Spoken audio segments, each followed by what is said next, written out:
നമസ്കാരം മക്കളെ, നമ്മൾ ഇന്നുള്ളത് എവിടെയാണെന്നറിയാമോ? നമ്മുടെ സ്വന്തം മലപ്പുറത്തെ തലപ്പാറക്കും ചെമ്മാടിനുമിടയിലുള്ള കളിയാട്ടമുക്കില.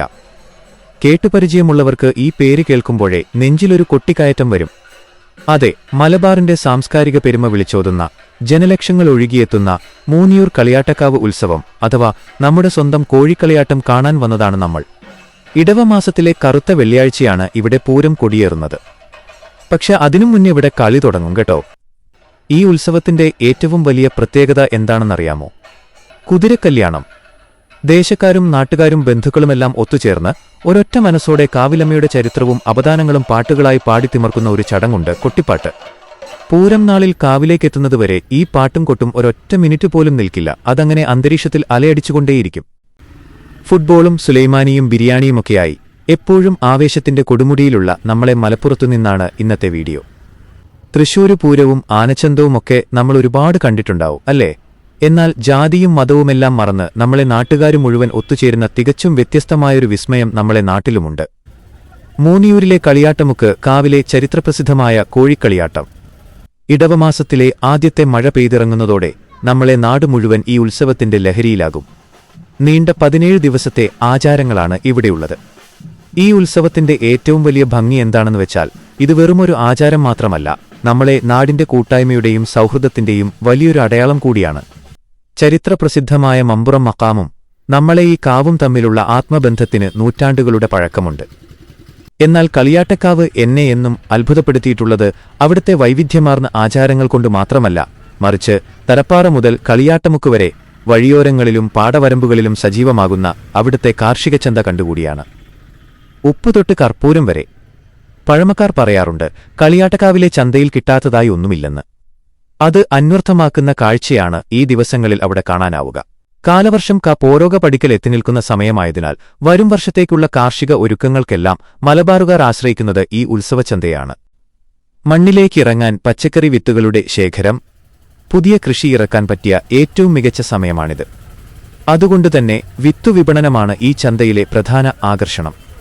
നാടൻ വിത്തുകളുടെ തനിമ, രോഗപ്രതിരോധശേഷി കൂടിയ നാടൻ വെണ്ട, ആനക്കൊമ്പൻ, വഴുതന, നാടൻ പയറിനങ്ങൾ, മത്തൻ, കുമ്പളം, വെള്ളരി, കാന്താരിമുളക് എന്നിവയുടെ വിത്തുകൾ വാങ്ങാൻ കർഷകരുടെ വലിയ തിരക്കാണ്. തൈകളും കിഴങ്ങുകളും, ചേന, ചേമ്പ്, കാച്ചിൽ തുടങ്ങിയ കിഴങ്ങിനങ്ങളും, തെങ്ങ്, കവുങ്ങ്, ഫലവൃക്ഷങ്ങൾ എന്നിവയുടെ ആരോഗ്യമുള്ള തൈകളും ഇവിടെ നിരനിരയായി വിൽപ്പനയ്ക്ക് വെച്ചിട്ടുണ്ടാകും. ദാ നോക്കിക്കേ, ഇതാണ് ഈ പൂരത്തിന്റെ യഥാർത്ഥ ഹൈലൈറ്റ്. വഴിനിറഞ്ഞ് ആടിയും പാടിയും വരുന്ന ഈ പൊയ്ക്കുതിര സംഘങ്ങൾ. ഇതൊരു ഒന്നൊന്നര കാഴ്ച തന്നെയാണ് സുഹൃത്തുക്കളെ. കാവിലമ്മയ്ക്ക് മുന്നിൽ സമർപ്പിക്കാൻ ഓരോ ദേശത്തുനിന്നും വലിയ വലിയ പൊയ്ക്കുതിരകളെയും ചുമലിലേറ്റി ആവേശം മൂത്തുചോര തിളച്ചുവരുന്ന ചെറുപ്പക്കാരുടെ നൃത്തം കണ്ടോ? ഇതൊക്കെ ലൈവായിട്ട് കാണുമ്പോൾ ശരീരത്തിലൊരു രോമാഞ്ചം വരും, ഉറപ്പാ. മലപ്പുറത്തിന്റെ സ്വന്തം കോഴിക്കളിയാട്ടം, ആചാരപ്പൊലിമയുടെ കളിയാട്ടക്കാവ് മഹോത്സവം. കേരളത്തിലെ ക്ഷേത്രോത്സവങ്ങൾക്ക് ഒടുവിൽ കൊടിയിറങ്ങുന്നത് എവിടെയാണെന്നറിയാമോ? തൃശൂർ പൂരവും നെന്മാറ വല്ലങ്ങിവേലയുമൊക്കെ കഴിഞ്ഞ് ഇനി അടുത്ത വർഷം കാണാം എന്ന് പറഞ്ഞ് മധ്യകേരളം ഉത്സവക്കാലത്തോട് വിട പറയുമ്പോൾ മലപ്പുറത്തിന്റെ മണ്ണിൽ ഒരു ജനകീയ ഉത്സവം അതിന്റെ കൊടിയേറ്റം കുറിക്കുകയായി. അതാണ് മലപ്പുറത്തുകാരുടെ സ്വന്തം മൂന്നിയൂർ കളിയാട്ടമുക്ക്, കളിയാട്ടക്കാവ് മഹോത്സവം. മലപ്പുറം ജില്ലയിലെ മൂന്നിയൂർ പഞ്ചായത്തിൽ തലപ്പാറയ്ക്കും ചെമ്മാടിനുമിടയിലുള്ള പ്രശസ്തമായ ഈ കാവിലേക്ക് ഇടവമാസമായാൽ ജനസാഗരമാണ് ഒഴുകിയെത്തുന്നത്. ഏകദേശം 2000 വർഷത്തോളം പഴക്കമുണ്ടെന്ന് വിശ്വസിക്കപ്പെടുന്ന ഈ ഉത്സവത്തിന്റെ തനതായ വിശേഷങ്ങളിലേക്ക് നമുക്കൊന്ന് ആഴത്തിൽ ഇറങ്ങിച്ചെല്ലാം. 2000 വർഷത്തെ പൈതൃകവും ഐതിഹ്യവും. വെറുമൊരു ഉത്സവമല്ല കളിയാട്ടമുക്കിലെ കളിയാട്ടം. ഇതിനു പിന്നിൽ തലമുറകൾ കൈമാറി വന്ന വലിയൊരു ചരിത്രമുണ്ട്. ഏകദേശം 2000 വർഷത്തോളം പഴക്കമുള്ള സുദീർഘമായ ചരിത്രമാണ് ഈ കാവിനുള്ളത്. കാവിലമ്മയുടെ അനുഗ്രഹം തേടി നാടിന്റെ ഐശ്വര്യത്തിനായി നടത്തുന്ന ഈ ഉത്സവം മലബാറിന്റെ സാംസ്കാരിക ഭൂമികയിൽ വലിയൊരു സ്ഥാനമാണ് അലങ്കരിക്കുന്നത്. ഇടവമാസത്തിലെ വെള്ളിയാഴ്ചകളും ഭക്തിസാന്ദ്രമായ കൊട്ടിപ്പാട്ടും. വർഷത്തിൽ 2 തവണയാണ് ഈ കാവ് ഉത്സവലഹരിയിലാവുക. വൃശ്ചിക പൂജകൾ. വൃശ്ചിക മാസത്തിൽ 1 മാസം നീണ്ടു നിൽക്കുന്ന പ്രത്യേക ചടങ്ങുകളും ആചാരപൂർവമായ പൂജകളും ഇവിടെ നടക്കുന്നു. ഇടവ മഹോത്സവം. ഇടവമാസത്തിൽ 17 ദിവസം നീണ്ടു നിൽക്കുന്ന ചടങ്ങുകളാണ് ഈ ഉത്സവത്തിന്റെ കാതൽ. ഇതിൽ ഇടവമാസത്തിലെ വെള്ളിയാഴ്ചകളിലാണ് കാവ് യഥാർത്ഥ ഉത്സവ പ്രതീതിയിലാവുന്നത്. ഉത്സവത്തിന് മുന്നോടിയായുള്ള വെള്ളിയാഴ്ചകളിൽ തന്നെ ദേവിയുടെ പുണ്യകഥകൾ പാട്ടുരൂപത്തിൽ അവതരിപ്പിക്കുന്ന ഭക്തിസാന്ദ്രമായ കൊട്ടിപ്പാട്ട് ആരംഭിക്കും. ഈ കൊട്ടും പാട്ടും കാവിലേക്കെത്തുന്നതുവരെ ഭക്തരുടെ മനസ്സിൽ ഭക്തിയുടെ അലയൊലികൾ തീർക്കും. വഴിനിറഞ്ഞ് ആടിയുലയുന്ന വർണ്ണാഭമായ പൊയ്ക്കുതിരകൾ. ഈ കോഴിക്കളിയാട്ടത്തിന്റെ ഏറ്റവും വലിയ ദൃശ്യവിരുന്ന് എന്താണെന്ന് ചോദിച്ചാൽ അത് പൊയ്ക്കുതിരകൾ തന്നെയാണ്. കാവിലമ്മയുടെ അപദാനങ്ങൾ പാടി ആവേശത്തോടെ വഴിനിറഞ്ഞ് ആടിയുലഞ്ഞു നീങ്ങുന്ന പൊയ്ക്കുതിര സംഘങ്ങൾ കാണേണ്ട കാഴ്ച തന്നെയാണ്. വ്യത്യസ്ത ദേശങ്ങളിൽ നിന്നും നാടിന്റെ നാനാഭാഗങ്ങളിൽ നിന്നും ചെണ്ടമേളത്തിന്റെ ആവേശത്തിനൊപ്പം ഈ പൊയ്ക്കുതിരകൾ കാവിലേക്കെത്തുമ്പോൾ ഉത്സവപ്പറമ്പ് അക്ഷരാർത്ഥത്തിൽ ഇളകിമറിയും. വിരിഞ്ഞു നിൽക്കുന്ന നിറങ്ങളും ഭക്തരുടെ ആവേശവും ചേരുമ്പോൾ അതൊരു അവിസ്മരണീയമായ അനുഭവമായി മാറും. ജാതിമതഭേദമില്ലാത്ത മലപ്പുറത്തിന്റെ ഒരുമ. വേലൻ, മന്നാൻ തുടങ്ങിയ വ്യത്യസ്ത സമുദായങ്ങളുടെ ആചാരപരമായ പങ്കാളിത്തമാണ് ഈ ഉത്സവത്തിന്റെ ഏറ്റവും വലിയ സൗന്ദര്യം. കൊട്ടും പാട്ടും ആചാരങ്ങളുമായി എല്ലാ വിഭാഗം ജനങ്ങളും ഒരുമിച്ച് കൈകോർക്കുമ്പോൾ അത് മലപ്പുറത്തിന്റെ മതസൗഹാർദ്ദത്തിന്റെയും സാംസ്കാരിക കൂട്ടായ്മയും ഉത്തമ ഉദാഹരണമായി മാറുന്നു. ജാതി മതഭേദമന്യേ നാടൊന്നാകെ ഈ ഉത്സവത്തിനായി കാത്തിരിക്കുകയും ഒത്തുചേരുകയും ചെയ്യുന്നു. എന്താണ് പൊയ്ക്കുതിര കളി? മുള, വൈക്കോൽ, തുണികൾ, തിളങ്ങുന്ന പേപ്പറുകൾ, കുരുത്തോലകൾ എന്നിവ ഉപയോഗിച്ച് പ്രാദേശിക കലാകാരന്മാർ വളരെ മനോഹരമായി നിർമ്മിച്ചെടുക്കുന്ന കുതിരരൂപങ്ങളാണ് പൊയ്ക്കുതിരകൾ. ഭക്തർ തങ്ങളുടെ നേർച്ചകളുടെ ഭാഗമായി ഈ കുതിരരൂപങ്ങളെ ചുമലിലേറ്റിയോ തള്ളിക്കൊണ്ടോ നൃത്തം ചെയ്ത് കാവിലേക്ക് കൊണ്ടുവരുന്ന ചടങ്ങാണിത്. ജീവനുള്ള കുതിരയല്ലാത്തതിനാലാണ് ഇതിനെ പൊയ്ക്കുതിര. കാപ്പൊലിക്കൽ. ഇടവമാസത്തിലെ ആദ്യ തിങ്കളാഴ്ച കാപ്പൊലിക്കുന്നതോടെയാണ് ഉത്സവത്തിന് തുടക്കമാകുന്നത്. വേലൻ സമുദായത്തിൽപ്പെട്ട കോമരം, വെളിച്ചപ്പാട് ക്ഷേത്രക്കാരനവരോട് അനുവാദം ചോദിച്ച് 3 തവണ ഉറഞ്ഞുതുള്ളുന്നതോടെ ഉത്സവ ചടങ്ങുകൾ ആരംഭിക്കുന്നു. കുതിരക്കല്യാണവും കൊട്ടിപ്പാട്ടും. ഉത്സവത്തിന്റെ 12ാം ദിവസത്തോടെ പൊയ്ക്കുതിരകളുടെ ഒരുക്കങ്ങൾ തുടങ്ങും. ഇതിന് കുതിരക്കല്യാണം എന്ന് പറയും. തുടർന്ന് ദേശക്കാരും ബന്ധുക്കളും ഒത്തുചേർന്ന് ദേവിയുടെ അപദാനങ്ങളും ചരിത്രവും പാട്ടുകളായി പാടി നൃത്തം ചവിട്ടുന്നു. ഇതാണ് കൊട്ടിപ്പാട്ട്. ഊരുചുറ്റലും കാവുകയറലും. കുതിരകളെയും വഹിച്ചുകൊണ്ടുള്ള സംഘങ്ങൾ കളിയാട്ട ദിവസത്തിനു മുൻപുള്ള വെള്ളിയാഴ്ച മുതൽ കൊട്ടിപ്പാട്ടിന്റെയും വാദ്യമേളങ്ങളുടെയും അകമ്പടിയോടെ നാടുചുറ്റാൻ ഇറങ്ങുന്നു. ഈ പൊയ്ക്കുതിരകൾ പോകുന്ന വഴിയിലുള്ള ഓരോ വീടുകളിലും കയറിയിറങ്ങും. വീടുകളിലുള്ളവർ ഈ കുതിരകളെ വരവേൽക്കുകയും നെല്ലും വഴിപാട് പണവും സമർപ്പിക്കുകയും ചെയ്യും. വലിയ ഭക്തിയോടെയും ആവേശത്തോടെയുമാണ് നാട്ടുംപുറങ്ങളിലുള്ളവർ ഈ കുതിരകളെ കാത്തിരിക്കുന്നത്. ഉത്സവത്തിന്റെ സമാപനം കളിയാട്ട ദിവസം. 17ാം ദിവസം വൈവിധ്യമാർന്ന 100 കണക്കിന് പൊയ്ക്കുതിര സംഘങ്ങൾ കാവിലേക്ക് ഒഴുകിയെത്തും. കാവമ്മയുടെ തിരുമുറ്റത്ത് വെച്ച് ഈ കുതിര രൂപങ്ങളേന്തി ഭക്തർ ആവേശത്തോടെ നൃത്തം വയ്ക്കുകയും കാവിനെ വലം വയ്ക്കുകയും ചെയ്യുന്നു. ആചാരപരമായ ചടങ്ങുകൾക്ക് ശേഷം ഈ കുതിരരൂപങ്ങൾ കാവിന്റെ പരിസരത്ത് വെച്ച് അഴിച്ചുമാറ്റുന്നതോടെ കുതിരയഴിക്കൽ പൊയ്ക്കുതിരക്കളി സമാപിക്കുന്നു. ഇതിന്റെ സാംസ്കാരിക സാമൂഹിക വശങ്ങൾ. മതേതര കൂട്ടായ്മ. ജാതിമതഭേദമന്യേ ലക്ഷക്കണക്കിന് ആളുകളാണ് കളിയാട്ടുമുക്കിൽ ഒത്തുചേരുന്നത്. മുസ്ലിം ഭൂരിപക്ഷ പ്രദേശമായ ഇവിടുത്തെ ഹൈന്ദവ ഉത്സവത്തിന് മമ്പുറം മഖാമുമായുള്ള ആത്മബന്ധം ചരിത്രപ്രസിദ്ധമാണ്.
ശരിക്കും കണ്ണു നിറയുന്ന മനസ്സ് നിറയുന്ന ഒരു കാഴ്ചയാണിത്.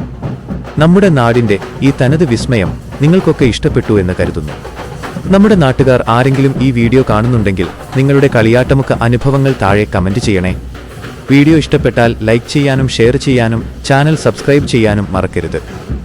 അടുത്തൊരു അടിപൊളി കാഴ്ചയുമായി വീണ്ടും കാണാം. Thank you. Bye bye.